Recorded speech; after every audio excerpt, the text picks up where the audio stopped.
Bien, estamos ahora con el presidente del Consejo de Ministros, Juan Jiménez Mayor. Ministro, ¿cómo está? Buenas noches, ¿cómo le va? ¿Qué tal? ¿Cómo estás? Bueno, comencemos brevemente con el tema de esta muy buena noticia militar. Por fin hemos propinado un golpe a Sendero Luminoso, ha caído el camarada William. Me dicen, dicho sea de paso, que tenemos la foto de este señor abatido.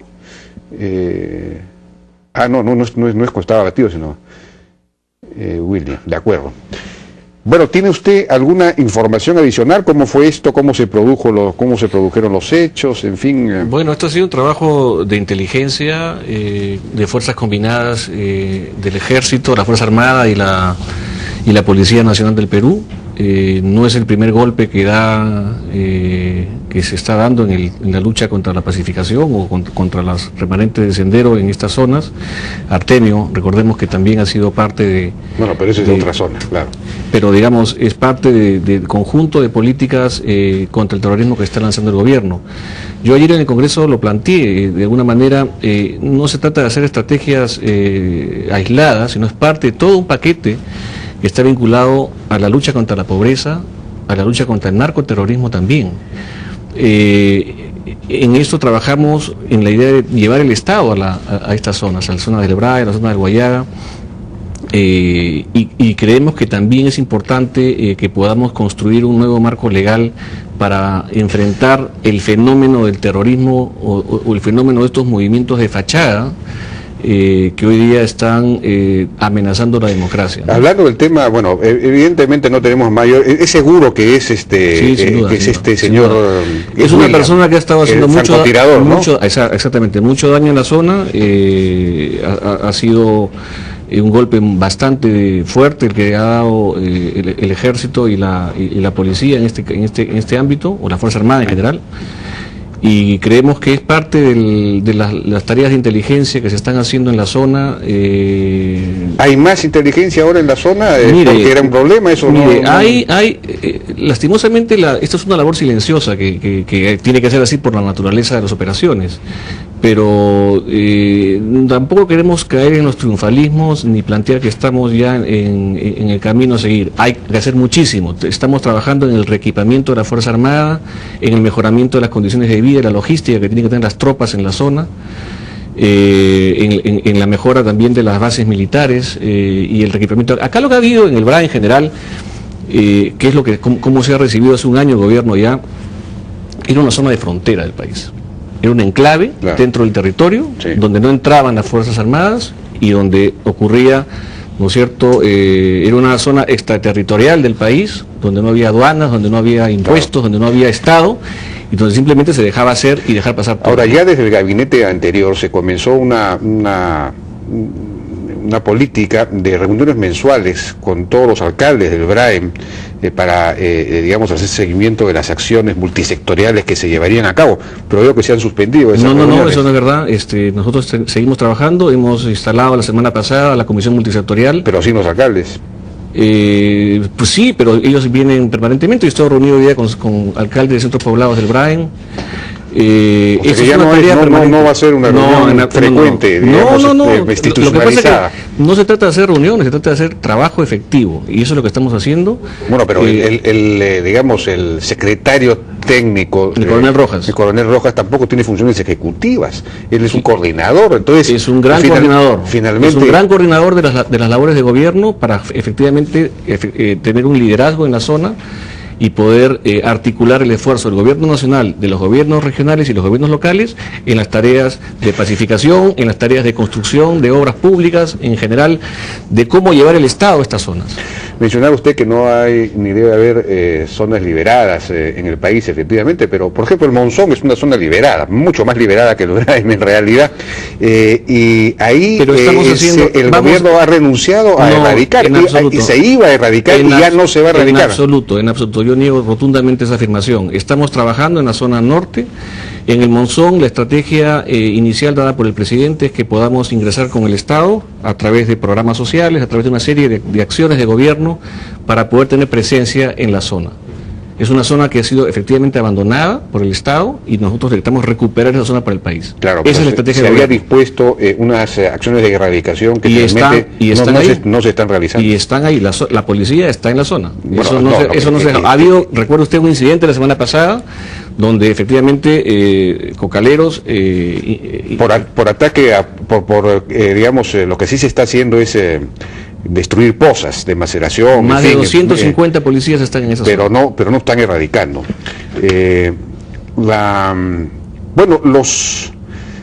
Rápidamente los hechos de Jauja fueron lamentables y penosos, ¿no? A la primera nunca, digamos, cada vez se retrocede más rápidamente, se concede más rápidamente. Hubo una movilización, lamentablemente un muerto, que de paso hasta ahora no se sabe no hay investigaciones, es decir, no se sabe el resultado de las investigaciones, cómo así se produjo este muerto, ¿no? A ver, en el tema de Jauja, es un tema, un problema de la región que finalmente llega a Lima, llega al Ministerio de Transportes y Comunicaciones.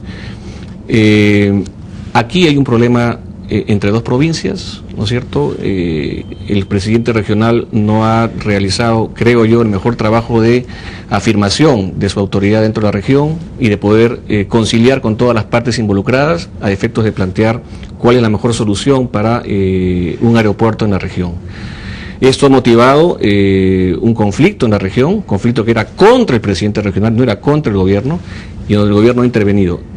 Hasta el día miércoles, que fue un día antes del paro anunciado, desde la oficina de diálogo se han estado conversando y se tuvo una reunión con el propio viceministro de Transportes, de tal manera que esperábamos nosotros una solución tranquila, porque estábamos en pleno proceso de diálogo. No era la primera reunión, hemos tenido varias reuniones, hasta 6 o 7 reuniones con el Ministerio de Transportes y Comunicaciones, de tal manera que lo que ha ocurrido acá, y lo ha mencionado el propio Monseñor Barreto, con quien estuvimos conversando en esos días, era la presencia de sectores infiltrados dentro de la protesta en Jauja, que ha ocasionado un nivel de violencia inusitado en esa provincia. Bueno, pero han sido denunciados, están procesados. Hay 20 personas que fueron detenidas, hay unas denuncias formuladas. En el caso de la persona fallecida, lamentablemente, el Ministerio Público está haciendo las investigaciones. No se sabe todavía qué pasó. Bueno, eso es parte de la función que tiene que hacer la Fiscalía, ¿no? Nosotros esperamos que tenga resultados. Se suponía que no iba a haber un solo muerto. Ya hay un muerto. Eso es una cuestión, señor Altao, que hay que ver que efectivamente no sea así. Nosotros no queremos que ocurran estas cosas. No, obviamente, nadie quiere que ocurran estas cosas. Lamentablemente, pero ocurren estos despropósitos fomentados por violentistas que lastimosamente generan reacciones de este tipo. Bueno, la violencia genera violencia, lamentablemente. De acuerdo, pero a lo que iba es que se producen estos hechos y al día siguiente se levanta. Eso no es tanto así. Se da la orden. Eso no es tanto así. Porque de ya no convocar el estudio que iba a permitir técnicamente escoger cuál era el mejor. Lo que existe ya la decisión ya no es técnica, ahora es política. La turba decide dónde se construye. No es así, porque lo que estamos buscando acá es que efectivamente existe un consenso en la región para efectos de determinar cuál es la mejor solución al problema. Y eso lo tendrá que decidir el presidente regional.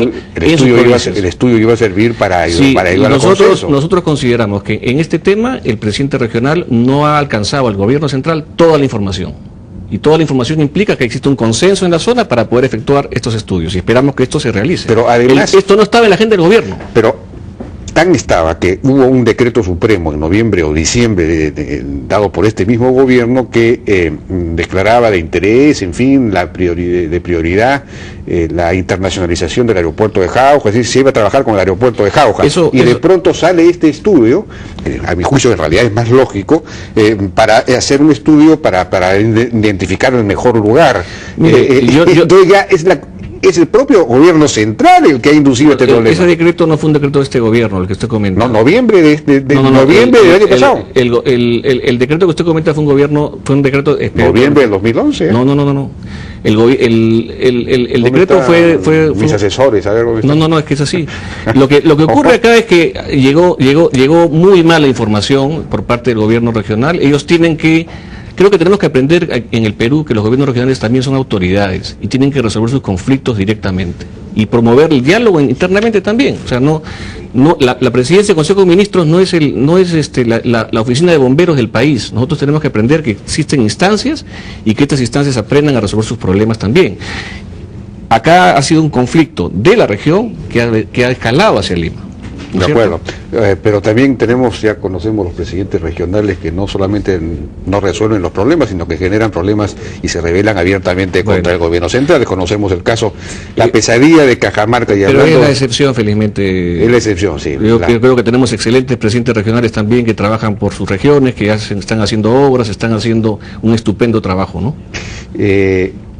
¿Cómo ve lo de Cajamarca? Ahora se anuncia no solamente una marcha de apoyo mañana en SUTEP, sino un paro los días 12 y 13 para pedir la anulación de Conga. Están pidiendo una resolución suprema que anule, que cancele definitivamente el proyecto, que impida que Yanacocha construya los reservorios, lo cual es inaudito. Pero en fin, ¿qué van a hacer frente a eso? Mire, lo sucedido en Cajamarca en general es un hecho que todos tenemos que lamentar, ¿no? Cajamarca es la región que ha retrocedido en los índices de pobreza, hay desempleo, la educación, por supuesto, ha retrocedido también. Creo que la mirada que tenemos que hacer en Cajamarca es a cómo sacamos del hoyo a esta región. Y creo que las autoridades regionales no están apuntando a la solución de los problemas, sino más bien están buscando ahondarlos. El Ejecutivo ha dado señales más que suficientes para poder enfrentar los problemas de Cajamarca. El problema de Cajamarca no es Conga, ¿no es cierto? Eso es lo que tenemos que entender todos. El problema de Cajamarca es la pobreza, es la desigualdad. Es el problema del Perú. No, sin duda, pero hay que sacar de la agenda el tema de Conga. Y el presidente regional de Cajamarca tiene que entender que él es una autoridad que tiene que trabajar por su región y no estar alborotando o causando estragos en los temas de orden interno y seguridad del país. Ese es el tema central que creo que corresponde a una autoridad. Nosotros estamos para resolver los problemas, no para causarlos. Bueno, pues. Y finalmente, en este asunto, nosotros hemos dado muchas señales para que puedan efectivamente iniciar una ronda de conversaciones. Ellos no la quieren hacer, nosotros no vamos a insistir de ser el caso que esto se mantenga, porque tenemos también que ver de qué manera con otras autoridades de la región o quienes quieran dialogar podemos hacerlo. Lo que no podemos hacer, creo, es poner condiciones permanentes al diálogo. El gobierno no va a aceptar ningún chantaje ni va a establecer ninguna situación que genere una sensación de desgobierno en la región. Y vamos a ver que efectivamente la situación de orden interno se mantenga. Lo que queremos es que la población esté segura, esté tranquila, pueda retomar sus actividades laborales y comerciales permanentes, que todos puedan vivir en paz en la región. Ese es el propósito. Y por supuesto, con total sinceridad, con total disposición del gobierno para poder enfrentar estos problemas, ¿no? Bueno, el tema general de los conflictos sociales, entonces se ha creado esta Oficina Nacional de Diálogo. Al frente está el Vladimiro Warok, que se ha estrenado con un problema en su propia región que no ha podido manejar. Usted ha hecho una explicación de que se ha reunido, pero en fin. Quiero aclarar sobre eso para que no exista ninguna duda. El Vladimiro Warok no ha estado en el tema de Jauja. Él ha sido presidente de la región. Él pidió ser exonerado de ese tema. Así es, porque para efectos de que no se aprecie que existe algún tema político detrás, entonces nosotros planteamos que efectivamente sea así y quiero aclararlo para efectos de que la gente en la región Junín, o por lo menos el presidente regional, que entiendo ha hecho una acusación sobre el particular, creo que también se equivocaba en eso y que pueda ojalá rectificarlo, ¿no? Warok lo ha hecho por odio a él, no por animadversión, por enfrentamiento político. Aquí nosotros no odiamos a nadie. Bueno, pero hablando de Warok, de la oficina esta de Diálogo Nacional y Sostenibilidad, usted ha dicho que va a tener 35 millones de soles de presupuesto. Tenemos un presupuesto con cofinanciamiento internacional, tenemos fondos importantes que vamos a destinar a esto. El trabajo va a ser fundamentalmente de prevención. Yo lo decía ayer también en el Congreso, muchas veces no se informa o finalmente los medios no reciben la información de los problemas que solucionamos. Es un trabajo silencioso, ¿no es cierto? Bueno, lo que tenemos que hacer de alguna manera, habría que publicitar entonces las cosas que resuelven, pues, para dar buen ejemplo a los que quieren crear problemas. Hay muchísimos conflictos que se están resolviendo directamente. Páseme la voz, por lo menos yo en este programa gratuitamente lo puedo comunicar. Y pasaré las listas todas las semanas. Sería bueno. Lo importante, creo, y en eso estamos trabajando con la Defensoría, es poder llegar a establecer una metodología única de trabajo. Nosotros en la oficina de diálogo contabilizamos aproximadamente 67 conflictos. La Defensoría tiene una cifra mayor que esa. Creemos que es importante por el mensaje que tenemos que dar al país también de cara a la inversión, de cara a nuestra imagen en el exterior. Los conflictos de orden nacional o los conflictos, digamos, que de alguna manera tienen algún tipo de escalamiento que genera alarma a la opinión pública, no son el total de conflictos que señala la Defensoría del Pueblo, ¿no? Entonces ahí tenemos que afinar los conceptos y hemos hablado con el Defensor del Pueblo para poder construir una metodología única entre la Presidencia del Consejo de Ministros y la Defensoría del Pueblo, porque nosotros finalmente somos los que estamos liderando el tema de la solución de los conflictos en el país, y creo que va a ser muy importante para el Perú que podamos construir una sola metodología. Nosotros, y lo hemos dicho reiteradas veces, no negamos que existan conflictos. De hecho, en muchos países tenemos conflictos. En Chile hay conflictos, en Brasil, en fin, en Colombia. El tema es cómo planteamos un mecanismo de solución. La prevención es uno de estos mecanismos. Estamos trabajando además en una metodología respecto a las actividades extractivas, de poder llegar con el Estado a las zonas adyacentes o a las zonas de influencia de los proyectos para poder prevenir los conflictos y poder llegar con servicios del Estado, con programas sociales y por supuesto conversando con las propias empresas que están trabajando en estas zonas para poder articular una estrategia común, ¿no? En eso estamos trabajando en una labor articulada con todos los sectores involucrados para poder pacificar el país, que esto se maneje en términos adecuados. Lastimosamente tenemos en muchos escenarios personas con muy fuerte carga ideológica. De hecho tenemos inclusive a gente que ha pertenecido a movimientos terroristas atrás de estos movimientos en algunas zonas del país, lo tenemos detectado. Hay mucho problema de malinformación, por ejemplo en el caso de Pasto Grande, en el caso de Puno, va a estar viajando justamente el fin de semana Vladimiro Guaroca a la región para participar en una asamblea e informar el proyecto Pasto Grande, que no tiene nada que ver con la zona de frontera entre Moquegua y Puno, porque el proyecto que ha anunciado el presidente en su mensaje 28 de julio, que generó algún tipo de ruido en la nación aymara en Puno, está vinculado a la zona de Hilo, ¿no es cierto?, que es una zona más costera y no la zona de frontera con la región Puno. Entonces, son cosas que hay que informar, ¿no es cierto?, y esperamos que esto genere la pacificación que queremos. Eso es lo que tú decías, lo que no informamos, ahí tienes una, por ejemplo. Ahí está una. Bueno, tenemos que ir a una pausa, regresamos.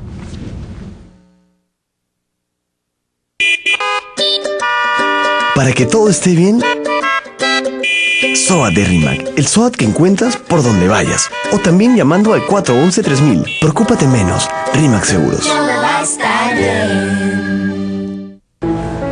Ya no. Manja. ¡Wow! ¡Mau! ¡Eva! En tu día a día te comunicas de una forma muy simple y ahora los bancos vamos a hacerlo de la misma manera. TREA. Trea. Sí, TREA. Una palabra simple que a partir de hoy empezarás a usar. Si quieres abrir una cuenta de ahorros, primero debes fijarte en la TREA. La TREA es la tasa que indica lo que rinden tus ahorros. Y esto te ayuda a elegir la opción que más te convenga. Busca o pregunta por la TREA en los bancos que tienen este sello de compromiso. Asociación de Bancos del Perú. Visita www.hablemosmasimple.com.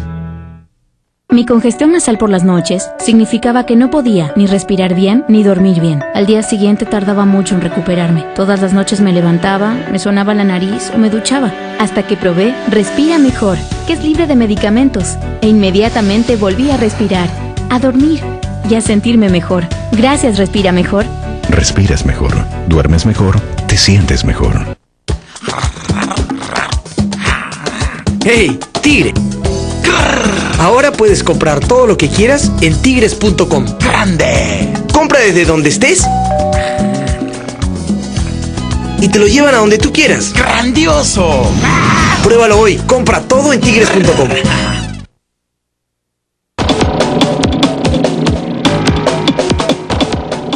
Y bien, estamos con el presidente del Consejo de Ministros, Juan Jiménez Mayor. Antes, para terminar el tema de los conflictos, estábamos hablando de la Oficina de Diálogo Nacional, pero un tema muy importante es precisamente que pueda aplicarse la ley. Si la ley se aplicara, muchos conflictos ya no se darían, porque se sabría pues que no se pueden ejecutar determinadas acciones, como por ejemplo no se podrían bloquear carreteras, si es que los que bloquean carreteras o los que dirigen estas movilizaciones fueran procesados realmente. Pero ya sabemos el problema, los fiscales y jueces locales no lo hacen porque están amedrentados o por otra razón. Y entonces la idea era crear una suerte de sala nacional que se encargara de eso. Bueno. ¿Y en qué estamos ahí?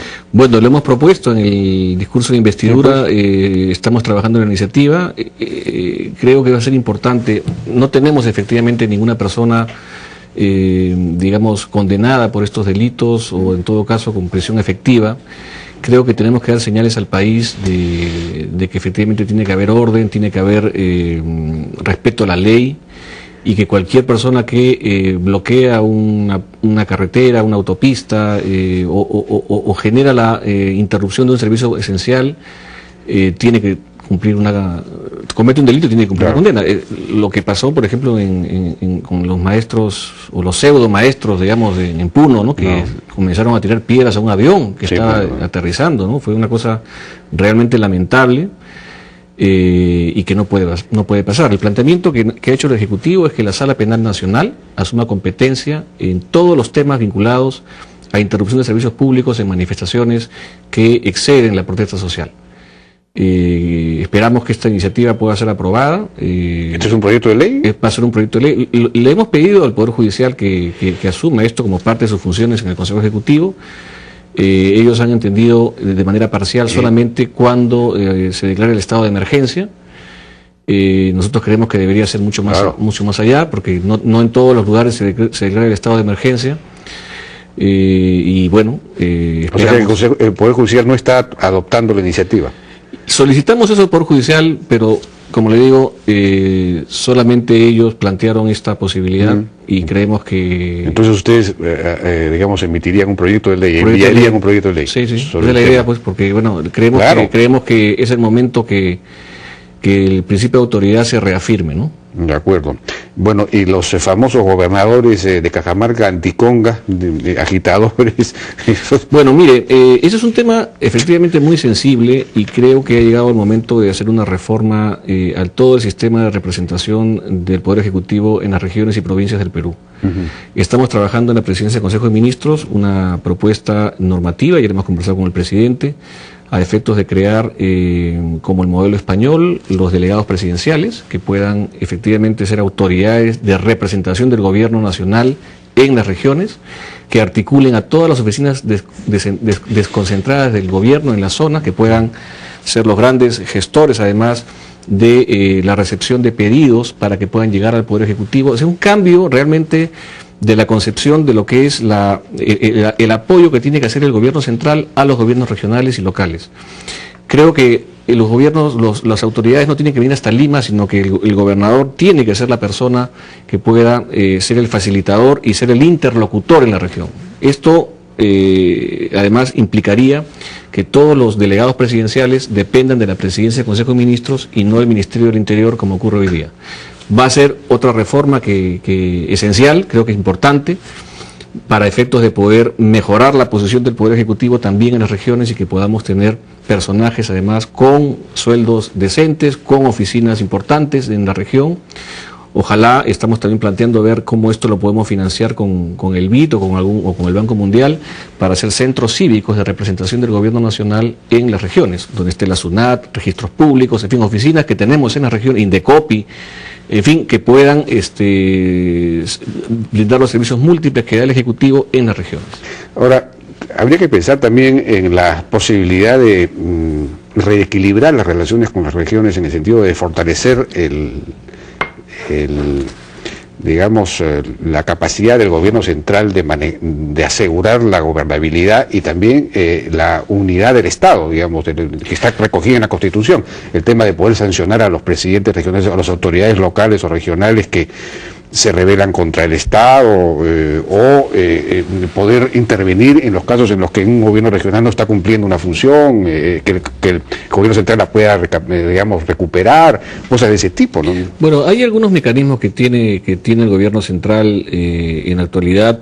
Evidentemente se pueden mejorar algunas cosas, hay algunos proyectos en el Congreso, entiendo. Es un tema que creo que tiene que ser madurado. El proceso de descentralización en el Perú se ha hecho de manera muy desordenada, se transfirieron competencias y recursos, se transfirieron competencias sin capacidades, y esto ha generado mucho daño. Los gobiernos regionales han tenido que aprender haciendo. Esto ha generado probablemente la pérdida de muchos recursos económicos, porque se han hecho estudios seguramente y una serie de acciones sin la pericia correspondiente. Pero entiendo que eso se está superando poco a poco. Hay mucha generación de capacidades hoy día en las regiones. Creo que se ha avanzado, a pesar de todo, lo que le ha costado al país. Efectivamente, en tiempo se estará, ojalá, recuperando pronto. Nosotros en el Poder Ejecutivo estamos trabajando en una iniciativa para desplegar capacidades. Hemos creado la Escuela Superior de Administración Pública para poder formar profesionales capacitados en proyectos, por supuesto también en los temas centrales de la gestión pública. Tenemos 40 millones de soles para el próximo año de un proyecto importante del BID que va a permitir además desplegar capacidades en las regiones directamente. Vamos a poder llevar gente para capacitar a 7 gobiernos regionales a la vez. Vamos a ir transitoriamente yendo con este proyecto a cubrir todas las regiones. Creo que es importante el esfuerzo que va a hacer el gobierno para mejorar las capacidades. El Perú, en el tema de la regionalización, no se va a detener. Sin embargo, hay que decir que queremos mejorar las capacidades de las regiones y, por supuesto, si es que es necesario dictar medidas para poder enfrentar problemas de desgobierno en las regiones, el gobierno nacional tendrá que hacerlo, ¿no? Bueno, tenemos que ir a una nueva pausa y regresamos. Listos, vamos. Candela.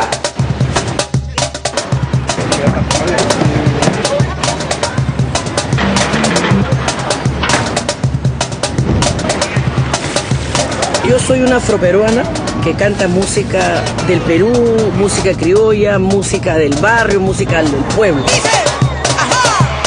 Enciéndete candela, ríete cebolla, que mi vida he visto con un de soga. Mi mamita, cuida con la criatura. Mi mamita, cuida con la criatura. Enciende tu candela abriendo tu cuenta ganadora y participa del sorteo de 1000 formillones exclusivos y el gran premio de 1 millón de soles. Nuevo Perú, nuevo banco, BBVA, Continental.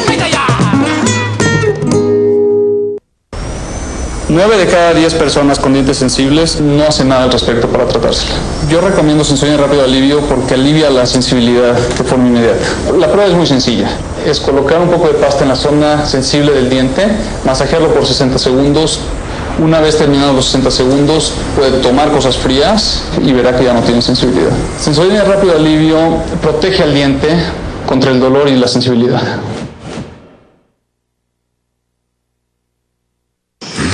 Chorizo de pavo bread, sabroso, jugoso. Y solo queda uno. ¿Quién se lo lleva?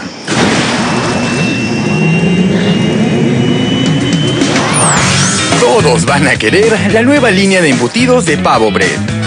Bread, juntos sabe mejor. Ahora pasa la voz. Este jueves pasa la voz. Pasa la voz. Hasta 10% de descuento en medicamentos. Hasta 25% de descuento en productos GNC. Pasa la voz. Y más descuentos en miles de productos de higiene y cuidado personal. Los jueves en Pasa son tuyos. Pasa la voz.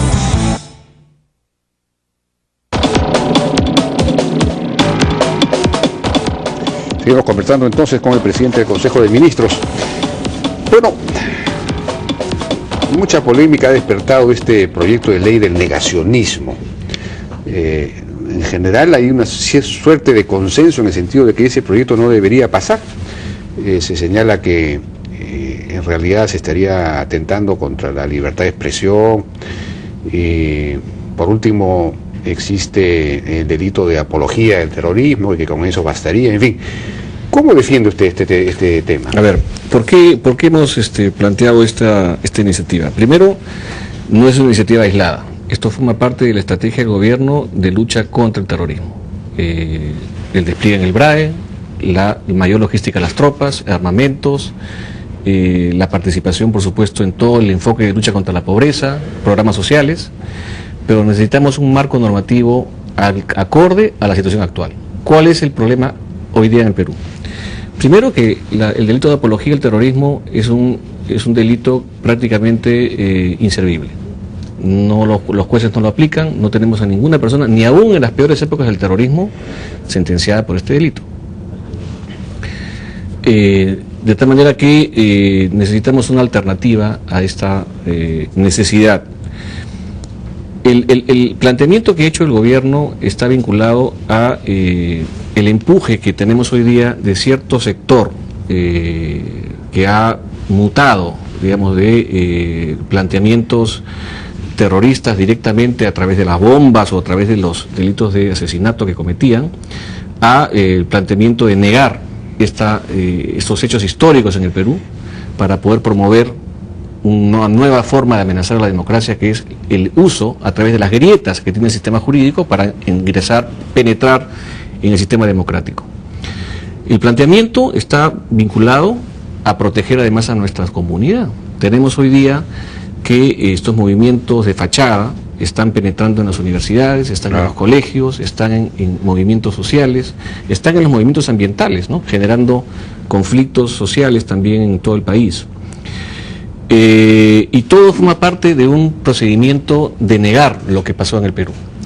El proyecto que hemos planteado, que forma parte de una serie de proyectos de ley que estamos trabajando en el Ejecutivo, otro de ellos, por ejemplo, es el de custodia de seguridad, que vamos a plantearlo también, junto con la custodia de seguridad para los violadores sexuales de niños. ¿Qué cosa es custodia de seguridad? Eso funciona en España, en Alemania, en Estados Unidos. Una persona sentenciada por un delito grave, como por ejemplo una violación de menores, puede seguir, luego que cumple su condena, en función de la labor de prevención de delito que tiene la policía, ser monitoreado para verificar cuál es su conducta ulterior a la condena. Un violador de menores, por ejemplo, en Estados Unidos, no debe vivir cerca a un colegio, por ejemplo, ¿no? Entonces hay que monitorear a ellos, y también monitoreamos a las personas que han sido condenadas por terrorismo, qué hacen, qué actividades están realizando, son actividades lícitas. Pues el Estado peruano tiene capacidad, tendría capacidad para eso. Tenemos que construir las capacidades para eso. Porque fíjese, puede manejar las cárceles, persona condenada, no puede manejar a los que están adentro, menos va a poder manejar a los que están afuera. No son muchos, señor Altaus, no son muchos. Los terroristas en el Perú no son muchos. No, como que no, son por lo menos 4.000 o 5.000 que han salido de las cárceles. No, pero es un número manejable desde el punto de vista de la situación general que podemos controlar. Bueno, pero regresemos al negacionismo. Ok, pero lo que quiero decir es que no forma parte de una iniciativa aislada. La ley de crimen organizado también va a formar parte. La ley de mejora del procedimiento de investigación a nivel del Código Procesal Penal también es una iniciativa que estamos trabajando. Vamos al negacionismo. Este es un delito que se promueve para proteger un bien jurídico que es la memoria histórica de la gente, pero vinculada al riesgo potencial que tenemos hoy día de este sector que ha estado erosionando al país. Estamos hablando de que públicamente apruebe, justifique o minimice o niegue los delitos cometidos por integrantes de organizaciones terroristas. Primero, tenemos que señalar que es un delito vinculado al terrorismo. La ley, o el proyecto, perdón, está estableciendo que debe tratarse de temas vinculados a el delito de terrorismo en la ley de terrorismo, y además, esta es la gran aduana que tiene este proyecto, porque por ahí tiene que pasar, que esté vinculado a una sentencia por terrorismo. No entiendo. Es decir, yo debo negar, minimizar un acto terrorista contenido en la ley de terrorismo, pero establecido además en una sentencia judicial vinculada a terrorismo. O sea que esto no se aplicaría a quien de manera general diga, aquí no hubo terrorismo, aquí hubo una lucha política. Eso, por ejemplo, no caería. Tendríamos que referirnos a un hecho en particular que esté contenido en una sentencia que se esté negando. Por ejemplo, que Abimael Guzmán es un luchador social que no es un terrorista. El señor Guzmán es un terrorista porque está así definido en una sentencia judicial. Ajá. ¿Ya? Pero no solamente eso, Jaime.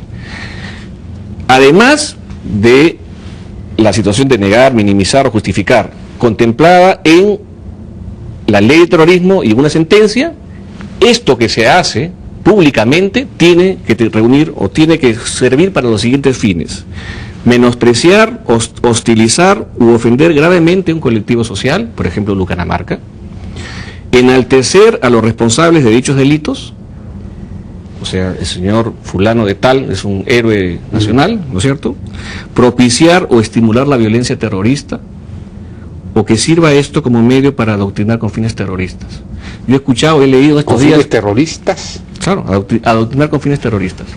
Yo he escuchado, por ejemplo... Es un poco subjetivo, digamos, ¿cómo se define eso? Digamos, yo puedo adoctrinar en un pensamiento, estilo pensamiento Gonzalo, pero no necesariamente eso devendría en acciones terroristas, por lo menos no en el corto plazo o en el mediano plazo. Entonces, eso, ¿cómo sabemos...? ¿Cómo decirlo? Mira, este es un planteamiento, es una propuesta. Lo que nosotros queremos es generar un debate.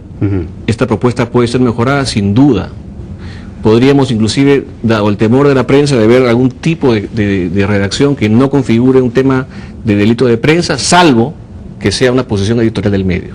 Claro. Que hemos visto que hay posiciones editoriales, no me refiero a los medios de comunicación, los periódicos, sino a algunas revistas, algunas ediciones que exaltan el terrorismo en el Perú. Creo que no podemos permanecer impávidos ante el avance de estas ideologías. Ese es el planteamiento, ese es el objetivo. ¿Esta es la fórmula o no la es? No lo sé, pero vamos al debate. Vamos al debate. No hagamos que esto no sea una posibilidad en el país. Yo he escuchado, por ejemplo, que todo el mundo dice que esta es una pelea que tienen que hacer los partidos políticos. No, pues no hay partidos políticos. ¿No? Los partidos políticos son los que tienen que enfrentar al senderismo en el Perú. ¿Lo hicieron antes? ¿Lo hacen ahora? Entonces, creo que esa es la reflexión que tenemos que hacer. Hablando de partidos políticos, no se consideró, bueno, es una propuesta que hicimos nosotros, no tiene nadie por qué escucharnos, ¿no? Pero la ley de partidos políticos establece una financiación para los partidos políticos que nunca se ha aplicado porque, en fin, las leyes de presupuesto nunca se ha incluido esa financiación. Y la fórmula está perfectamente establecida y todo. Claro. Y justamente lo que falta en el Perú, que es una reforma fundamental, es que tiene que haber partidos políticos y hay que reducir el número de partidos porque estos tienen que ser sólidos. Entonces, una manera de comenzar, otra tendría que ser pues reducir el tamaño de los distritos electorales, hacer distritos electorales más pequeños, etcétera. Pero el financiamiento público de los partidos, como ocurre en muchísimos países, es algo que ya es notoriamente indispensable para que puedan tener presencia en las zonas precisamente conflictivas y complicadas, en fin, y poder eventualmente incluso luchar contra Sendero y contra otras manifestaciones violentistas.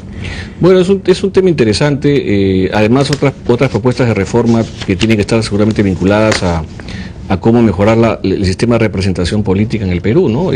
Que es la base finalmente de la democracia. Cómo hacer que el Congreso, por ejemplo, sea mejor representado en términos políticos. Hoy día lo que tenemos es una atomización de personajes que se afilian para las elecciones, pero no son sustantivamente militantes de un partido, ¿no? Que eso, salvo algunas excepciones pero por eso tenemos en el Perú, pero digamos, los partidos creo que tienen que tener una seria reflexión del papel que están cumpliendo. Sin duda alguna hay partidos que han ofrecido importante cuota de sacrificio en el tema del terrorismo, sin duda alguna, pero creo que no es la forma de lamentarnos hoy día lo que hicimos en el pasado, sino más bien cómo afrontar esto de acá al futuro. ¿Qué le vamos a decir a una ama de casa que tiene a su hijo en una universidad pública que está siendo adoctrinado por Sendero Luminoso? Eso es lo que tenemos que ver. De acuerdo.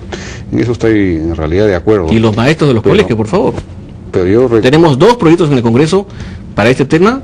Y la última es la ley de reforma magisterial. Esperamos que tengamos la atención del caso. Yo creo que en este punto sí vamos a tener consenso, ¿no?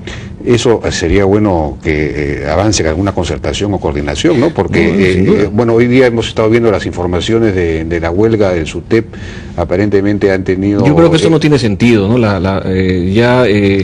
Estamos en una ruta de solución integral al problema magisterial. La ley de carrera, la ley de reforma magisterial es una alternativa. Hemos considerado aumentos sustantivos, 720 millones de soles para el tema. Están en el presupuesto del próximo año. Están en el presupuesto del próximo año. ¿Y cuánto le va a tocar a un maestro?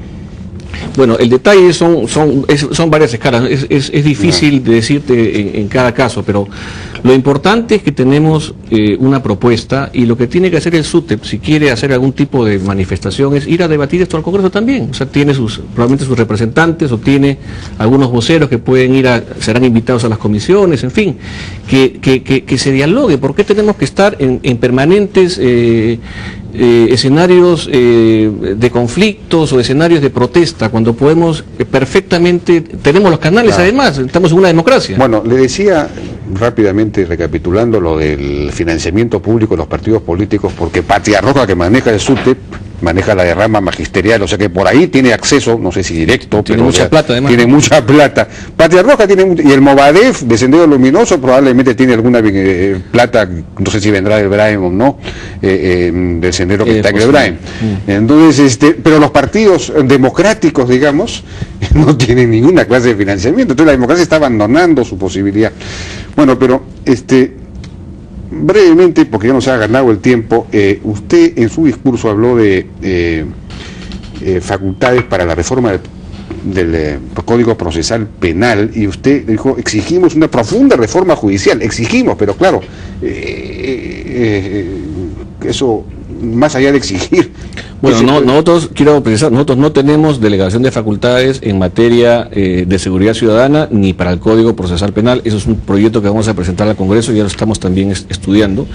Lo que hemos pedido es, lo que hemos dicho es, el Poder Judicial y el Ministerio Público en los últimos años han visto duplicado su presupuesto.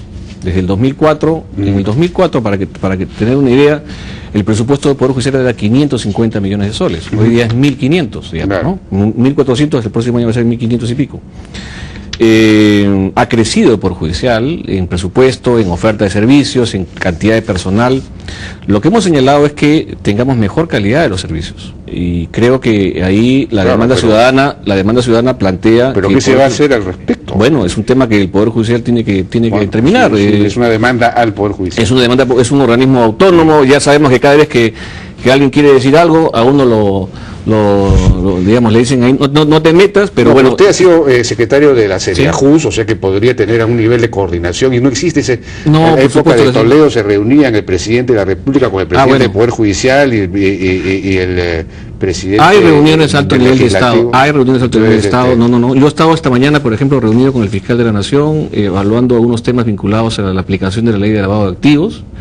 Estamos trabajando porque realmente es alarmante, no tenemos una capacidad en este momento, justo hemos estado haciendo esa evaluación para poder reaccionar frente al crimen organizado. Tenemos 4 fiscales de crimen organizado, 4 fiscalías con un pool de 20 fiscales en general que tienen todos los temas vinculados a narcotráfico, lavado de activos, bandas, organizaciones criminales.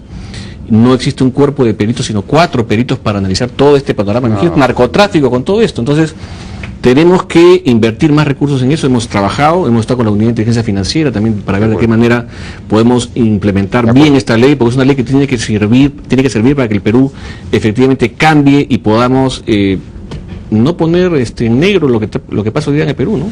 Tenemos una situación muy lamentable y estamos dejando que el crimen avance, y esa agenda de este gobierno, no solamente el tema de seguridad ciudadana, sino vincular o establecer los tentáculos del crimen organizado que afecta no solamente a la comunidad, sino también al Estado, porque están penetrando esas organizaciones en el Estado, ¿no? Bueno, sobre eso entonces será motivo de otra conversación, porque nos ha ganado el tiempo. Juan Jiménez Mayor, muchísimas gracias por su participación en la hora N. Vamos a una pausa, regresamos con la ministra de la Producción, Gladys Tribeño, con la que nos va a quedar en realidad lamentablemente no mucho tiempo, pero con algo trataremos de aclarar con ella.